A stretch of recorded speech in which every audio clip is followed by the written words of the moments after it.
What is everyone? In this video I will show you how to fix restart Face ID not working on iPhone 17 Air Pro. So let's start the video. First of all, go to app library. Now here click on utilities folder. Now here click on settings app. Now in setting, scroll down, click on Face ID and passcode. Enter phone passcode. You will see Face ID not work. Reset Face ID not working. So go back. Now in setting, scroll down. So click on privacy and security. Now here, scroll down to end.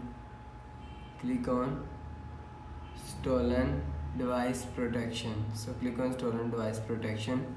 So make sure stolen device button is turned off. So after turn off stolen device protection, go back to home screen, refresh phone. So that's how you can fix reset Face ID not working on iPhone 17 Air Pro. So if you like the video, please subscribe. Thanks for watching.